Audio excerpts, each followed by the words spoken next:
하겠습니다. 사랑합니다. 축복합니다. 사랑합니다. 축복합니다. 네, 말씀을 함께 나누기 전에 먼저 한 문장을 보여드리려고 하는데요. 한번 보여주시겠어요? 네, 빠르다 vs 느리다. 아마 우리는 이 문장을 보기만 했을 뿐이지만 그 짧은 시간 속에 우리의 뇌는 수많은 생각을 거친 후에 한 가지의 결과를 말해줄 것 같습니다. 빠르다라는 단어를 통해서 자신의 일을 착착 진행해 나가는 똑똑한 누군가가 쓱 지나가고, 또 자료를 다운받거나 사진을 주고받을 때 느낄 수 있는 빠른 인터넷 속도를 생각하게 됩니다. 또 주문한 지 얼마 지나지 않아 빠르게 나오는 음식을 떠올리면서 우리의 뇌는 한 가지의 결론에 도달하게 되는 거죠. 흡족한 표정과 함께 빠른 것은 좋은 것이다, 이렇게 생각이 들 것 같습니다.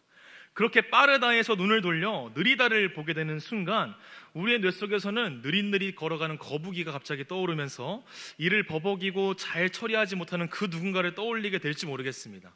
또 검색을 해도 도무지 결과를 볼 수 없는 느린 인터넷이 떠올라지고, 음식점에서 아무리 기다려도 나오지 않는 음식을 떠올리게 되는 거죠. 그리고 나서 인상이 찌푸러지면서 한 가지의 결론에 도달하게 됩니다. 느린 것은 나쁜 것.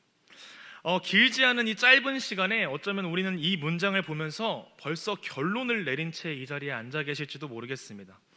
어느새 빠름은 우리의 삶 속에서 빼놓을 수 없는 중요한 가치가 되어버린 것 같습니다. 그리고 이러한 빠름은 우리의 삶 속에 아주 깊숙하게 파고들었죠. 빠르게 일 처리를 하는 것이 유능한 사람의 기준이 되었고, 한 번에 짧은 시간 안에 많은 일을 처리할 수 있는 것이 중요한 가치가 되었으며, 그렇게 우리의 일상은 빠름에 잠식되어서 바쁜 하루를 계속해서 만들어내고 있는 것 같습니다. 그리고 이 바쁨은 어느새 일상에서도 가장 중요한 기준이 되었죠. 요즘에 이제 서로 안부 인사 물을 때도 어떻게 잘 지내셨어요? 이렇게 물어보면 요즘에 아주 바쁘게 잘 지내고 있습니다, 이렇게 대답하는 것들 많이 경험하실 것 같습니다. 어쩌다 보니 이렇게 아주 바쁘게 잘 지내고 있습니다 라고 대답하는 것 자체가 잘 살고 있는 기준이 되어버렸고, 유치원을 다니는 시기부터 노년에 이르기까지 바쁘지 않게 하루를 살아가는 사람은 무언가 도태되고 낙오된 사람처럼 여겨지며, 바쁘게 살아가는 것이 절대적인 선이라고 생각되는 시대 속에 어쩌면 우린 살아가고 있는지도 모르겠습니다. 물론 어느 정도의 바쁨은 당연히 있을 수밖에 없습니다. 바쁘게 움직여야 하며 서둘러야 하는 시간이나 장소가 있는 것도 당연한 일이죠. 그러나 우리는 우리의 현실 속에서 나타나는 병적인 바쁨, 만성적인 바쁨에 대해서는 조금 고민해 봐야 할 필요가 있는 것이죠. 바쁘게 살아가는 삶은 우리가 이 세상을 살아가는데 필요한 것을 공급해주는 통로처럼 느껴질 때가 분명히 있습니다. 가장들은 내가 바쁘게 살아가면 살아갈수록 나의 자녀와 아내를 부족하지 않게 해줄 수 있고, 또 아이들은 바쁘게 공부할수록 대학의 등급이 달라지고 직업 선택의 폭이 달라지며 학교에서 가정에서의 위치가 달라지게 되는 것이죠. 청년들은 자신을 위하여 바쁘게 자기개발도 하고 아르바이트도 하면서 자신의 삶의 계단을 착실하게 밟아 나가는 것처럼 생각될지도 모르겠습니다. 그러나 그 안에서 우리에게 퍼지고 있는 독이 있다는 것은 생각하지 못한 채 말입니다. 바로 무감각해지는 자신의 일상이죠. 매일의 삶이 쳇바퀴 돌아가듯이 느껴지면서 그저 하루를 살아내는 것에 집중하고, 아침에 제 시간에 눈을 뜨고 잘 수 있는 시간에 푹 자기를 기대하는 삶을 살아가고 있다면 어쩌면 우리는 우리의 삶에 무감각해진 자신을 바라보게 되는지도 모르겠습니다. 그리고 여기에 아주 치명적인 맹독이 퍼지고 있는 것이죠. 바로 삶의 순간순간 하나님을 의식하지 못하는 무감각증에 빠지게 된다는 것입니다. 그리스도인으로 살아가는 우리들에게 있어서도 바쁨은 사실 빼놓을 수 없는 존재이죠. 오히려 그리스도인으로 살아가기 위해서 더 바빠질 때가 분명히 있습니다. 그러나 우리는 어느 순간 그리스도인으로 살기 위하여서 바쁨 속에 나를 던지며 오히려 그 속에서 하나님을 의식하지 못하는 무감각증에 빠지기도 하고요, 세상 속의 바쁨에 하나님을 잊은 채 무감각 속에 빠지기도 하는 것이죠.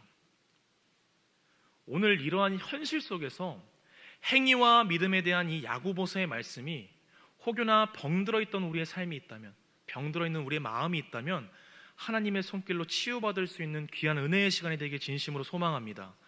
이제 우리 함께 야고보서의 말씀을 함께 나눠보도록 하겠습니다. 야고보서에 등장하는 행함과 믿음에 대한 이야기는 사실 수많은 논의를 만들어내었는데요. 그래서 루터가 이 전적인 은혜가 부족하게 담겨있는 야고보서를 바라보면서 지푸라기 서신이다 이렇게 이야기를 하기도 했죠. 그리고 그러한 이야기를 듣게 된 가장 큰 이유가 바로 오늘 우리가 읽은 말씀 때문이기도 합니다. 우리 함께 야고보서 2장 20절의 말씀 함께 읽어보도록 하겠습니다. 시작. 아, 허탄한 사람아, 행함이 없는 믿음이 헛것인 줄 알고자 하느냐. 아멘. 저희는 이 구절만 보면 우리는 이렇게 오해할 수 있을 것 같습니다. 행함이 없는 믿음이 헛것, 죽은 믿음이라는 것인데, 원래 사실 행함으로서가 아니라 믿음으로 의롭다 하심을 받는 것, 오직 사람이 의롭다 하심을 받는 것은 예수 그리스도가 우리의 죄를 위하여 십자가에 달려 죽으시고 다시 부활하셨다는 그 사실을 믿음으로 의롭다 인정받는 것이 아닌가. 이를 통해서 야고보의 말이 거북하게 들리기도 하는 것이죠. 그러나 이 야고보의 이야기를 바르게 이해하기 위해서는요, 이러한 이야기가 왜 등장했는가에 대해서 먼저 알아야 합니다. 20절은 사실 18절에 등장하는 어떤 사람의 질문에 대한 대답이기 때문이죠. 제가 18절 상반절의 말씀 읽어드리겠습니다. 어떤 사람은 말하기를 너는 믿음이 있고 나는 행함이 있으니. 어떤 한 사람이 등장하는데요, 아마 이 야고보를 적대했던 반대 세력이었던 것 같습니다. 이 사람이 야고보에게 이렇게 묻고 있는 것이죠. 한 사람은 믿음이 있고 한 사람은 행함이 있다면 사실 둘 다 의로운 사람이 아닌가요? 이렇게 묻고 있는 것입니다. 그리고 이 질문에 야고보는 오늘 단호하게 대답하고 있습니다. 아니요, 그럴 수는 없습니다. 야고보서에서 이야기하고 있는 것은 처음에 믿음으로 의롭게 되고 이후에 행위로 다시 의로움이 결정된다는 이중칭의를 말하고 있는 것이 아니라 믿음과 행함이 서로 분리되지 않다는 것을 이야기하고 있는 것입니다. 바울은 율법 만능주의에 빠진 자들에게 율법이 아닌 믿음으로 의롭다함을 받는 것을 이야기했던 것이고요. 반대로 야고보는 반율법주의에 빠져서 믿음만 있으면 나의 삶과 나의 행동은 아무런 문제가 되지 않는다고 생각했던 자들을 향해서 쓰인 편지라는 것이죠. 하나님은 한 분이시며 예수 그리스도를 믿는 믿음으로 구원을 받는 것이지만, 그러한 믿음을 통하여 예수 그리스도께 접붙임받아 우리는 열매 맺는 삶, 믿음을 통하여 우리의 삶 가운데 일어나는 믿음의 작용, 믿음의 역사, 믿음의 행함이 있어야 한다는 것입니다. 이러한 말씀은 우리에게 앞서 우리가 야고보서 1장을 통해서 봤던 그 말씀들을 다시 떠올리게 하는데요, 진리의 말씀으로 우리를 낳으신 그분께서 마음에 심으신 말씀을 온유함으로 받아 말씀을 행하는 행동, 그 삶을 살아가야 한다고 다시 한번 이야기하고 있는 것입니다. 그리고 그 말씀을 행하는 행동과 그 삶은 예수 그리스도께서 죽으심과 부활하심으로 완성하신 그 하나님 사랑과 이웃 사랑의 계명을 따라 지키는 일인 것이죠. 그렇기 때문에 야고보는 2장 20절에서 이렇게 이야기할 수 있는 것입니다. 믿음과 행함은 서로 분리되는 것이 아니며 행함, 그 믿음으로 살아내는 삶이 없는 믿음은 텅 빈 것이다 라고 말하고 있는 것입니다. 그렇다면 그가 말하고자 하는 행함이 무엇인지 다시 한번 바르게 알 필요가 있습니다. 그에 대한 예로 야고보는 두 사람을 제시하고 있는데요, 바로 아브라함과 기생 라합입니다. 바울과 야고보는 둘 다 이 아브라함에 대해서 이야기를 하고 있는데요, 언뜻 보면 서로 다른 이야기를 하고 있는 것 같아 보입니다. 바울은 아브라함의 칭의, 의롭다함을 받은 것은 율법의 행위가 아니라 하나님의 약속을 믿은 믿음으로, 아브라함의 자신의 행위가 아니라 하나님의 약속으로 이삭을 받았다라고 이야기를 하고 있는데요, 그렇게 이런 이야기를 보고 나서 야고보 또한 사실 전혀 다른 이야기를 하고 있는 것이 아닙니다. 바울이 아브라함의 믿음의 시작을 이야기하고 있다면 야고보는 그 믿음의 과정이 어떻게 진행되고 있는가 말하고 있기 때문이죠. 야고보서 2장 21절의 말씀 함께 읽어보도록 하겠습니다. 시작. 우리 조상 아브라함이 그 아들 이삭을 제단에 바칠 때에 행함으로 의롭다 하심을 받은 것이 아니냐. 아멘. 아브라함이 그러한 의롭다 하심을 입은 믿음으로 그가 어떻게 살아갔는가에 대해서 야고보는 이야기하고 있는 것입니다. 다시 이야기하면 하나님이 주신 의로움을 입은 그의 믿음이 그의 삶 속에서 어떻게 증거되고 있는가를 우리에게 말씀하고 있는 것이죠. 오늘 말씀에서 아브라함의 일생을 바라보게 되면요, 그는 자신의 하나밖에 남지 않은 아들을 제단에 바치는 것으로 그의 믿음의 삶을 살아나갔다라고 이야기하고 있습니다. 우리는 언뜻 이 이야기를 보면서 이렇게 오해할 때가 있는 것이죠. 나의 삶의 모든 것을 다 내던질 수 있는 행동이 있어야 한다, 그것만에 초점을 맞추고 바라보는 경우가 있는 것입니다. 구원을 이루기 위해서는 자식과 같이 소중한 것도 하나님 앞에 바칠 수 있어야 한다는 것에만 집중하기 쉬운데, 사실 아브라함의 믿음으로 살아낸 그 삶의 초점은 그것이 아니었습니다. 우리 함께 히브리서 11장 19절의 말씀 함께 읽어보도록 하겠습니다. 시작.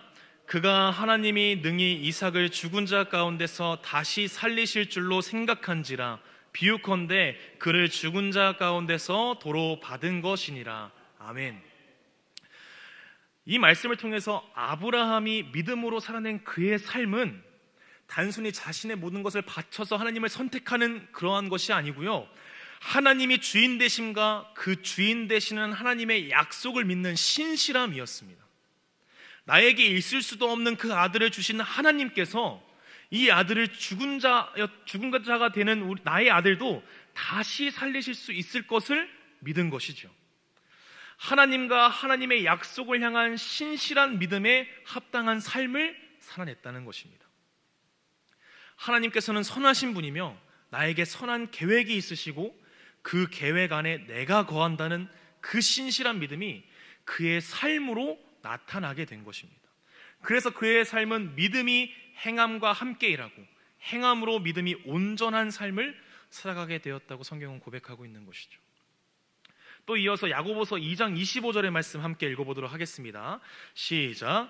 또 이와 같이 기생 라합이 사자들을 접대하여 다른 길로 나가게 할 때 행함으로 의롭다 하심을 받은 것이 아니냐. 아멘. 야고보는 이제 아브라함의 뒤를 이어서 이 라합의 예를 들고 있는데요, 이 라합이란 사람은 사실 가나안 민족의 기생으로 살았던 사람입니다. 고달픔이 가득했고 그녀의 인생은 사실 동아줄이 보이지 않는, 어떠한 구원의 틈바구니도 보이지 않는 그러한 좌절 가운데 살아갔던 사람이었죠. 그런데 가나안에 소문이 퍼지기 시작한 겁니다. 애굽의 노예로 살아가던 이스라엘 민족을 구원하신 하나님이 계시다는 소문이죠. 그렇게 그녀에게 하나님을 향한 믿음이 생긴 것이죠. 목숨을 걸어도 좋을 만큼 그 생생한 믿음이었을 것 같습니다. 그리고 그녀는 당시의 상황에서 절대 할 수 없는 대접을 합니다. 하나님의 백성을 향해 하나님의 의로운 계획과 하나님의 의로운 뜻을 믿으며 그들의 어려움에 눈 돌리지 않고 그들을 향한 대접을 한 것이죠. 그녀가 한 것은 전쟁 속에 스파이로 활약하면서 정탐꾼을 도와서 여리고 함락에 도움을 준 것이 그녀의 믿음이 인정받는 이유가 아니라, 그녀가 한 것은 이것입니다. 히브리서 11장 31절의 말씀에 기록된 것처럼 믿음으로 기생 라합은 정탐꾼을 평안히 영접한 것입니다. 그녀가 한 것은 여리고 함락에 도움을 준 무슨 전쟁의 어떠한 역사를 이룬 것이 아니라 그들을 평안히 영접한 것이죠. 공경에 빠지고 돌봄을 받을 수 없어 죽을 상황에 놓인 그 사람들을 하나님의 사람으로 대하고 그들을 향한 영접을 했다는 것입니다. 우리는 아브라함과 라합의 그 믿음의 사건들을 바라보면서 영웅적인 행동으로 바라보기 쉽습니다. 그러나 이 성경에서 집중하고 있는 그 초점은 사실 그렇지 않습니다.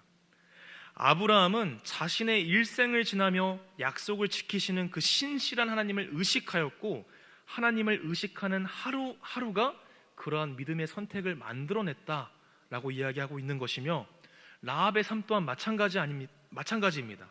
죄악이 가득하고 희망이 없는 여리고 한복판 속에서 노예를 압제해서 구원하시며 이끄시는 그 하나님을 의식하며 믿음의 시각으로 하나님의 사람들을 영접하여 돌본 것이지요. 이들의 이야기를 통해서 우리는 믿음으로 피어난 행함, 그 행함의 본질이 무엇인가 바라볼 수 있게 됩니다. 믿음으로 삶을 살아내는 것은 매 순간 나의 삶 속에서 하나님을 의식하는 삶을 살아내는 것이라는 것이죠. 우리 함께 26절의 말씀 함께 읽어보도록 하겠습니다. 시작. 영혼 없는 몸이 죽은 것 같이 행함이 없는 믿음은 죽은 것이니라. 아멘.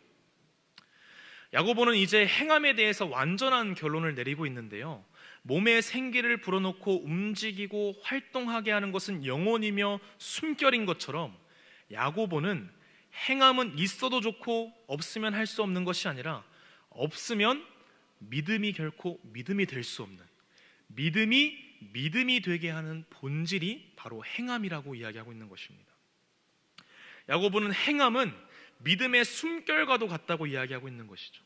자연스럽게 내쉬고 들이마시는 숨결이 우리를 살게 하는 것처럼 우리의 믿음으로 나타나는 행함 또한 그러해야 한다라고 말을 하고 있는 것입니다. 그리고 이 사실은 우리에게 참된 행함이 무엇인가 계속해서 알려주고 있는 것이죠. 바로 우리의 일상 속에서 하나님을 의식하는 삶을 살아가야 한다는 것입니다. 그렇게 우리의 삶 속에 믿음이 뿌리 내려야 한다는 것이죠. 오늘이라는 예배를 쓴 T.C. 해리슨 워런이라는 사람은 자신의 책에서 이러한 글을 남겼습니다. 제가 한번 읽어드리겠습니다.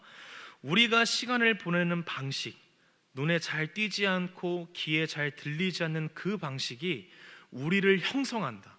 교회의 공동체적 실천에 뿌리내린 일상의 순간들은 습관과 반복을 통해 스치는 순간마다 하나님의 사랑으로 구별된 하루, 곧 구별된 인생을 살아가도록 우리를 형성한다. 성도 여러분, 우리의 일상 속에서 우리는 어떠한 하루를 보내며 살아가고 계신가요? 어쩌면 우리는 일상의 바쁨 속에 파묻혀서 일상 속 나와 함께 하시는 그 하나님을 잊은 채 살아가고 있지는 않은가, 이 시간 돌아봐야 할 줄 믿습니다. 우리의 일상 속 하나님을 향한 가슴 떨리는 사랑의 고백이 사라지고 우리가 해결하고 처리해야 하는 그 결정의 순간 두려움과 떨리는 마음으로 하나님을 향한 믿음과 의지의 고백이 사라졌다면, 나의 자녀와 나의 아내와 나의 남편을 대할 때에 하나님의 사랑이 보이지 않는다면 우리는 어쩌면 우리의 삶 속에 멈추어진 우리의 일상의 예배를 다시 회복해야 하는 것입니다. 그리고 우리 안에 하나님을 신뢰하며 의지하는 그 믿음의 열매를 나의 삶 가운데 계속해서 맺기 위하여 열심을 다해야 하는 것이죠. 그리고 그러한 숨결이 우리를 믿음으로 살아가게 하는 것인 줄 믿으시기 바랍니다. 아브라함의 일상의 예배가 믿음의 조상을 만들어내며 라합의 믿음의 사건이 예수님의 족보에 들어간 믿음의 조상이 된 것처럼 우리의 일상의 예배와 일상의 믿음이 가장 먼저 우리의 삶을 변화시켜야 하며 나의 가정을 변화시키고 나의 삶이 맞닿은 그곳을 변화시킬 은혜가 임하기를 진심으로 기도합니다. 그리하여서 나의 가족을 이끄시는 그 하나님을 경험하고 나의 일터에서 나를 이끄시는 하나님을 의지하며 교회의 머리 되시며 우리를 참된 심 안에 부르시는 그 하나님께 찬양과 감사의 고백을 올려드릴 수 있는 우리 수원목보교회의 모든 성도님들 되시길 진심으로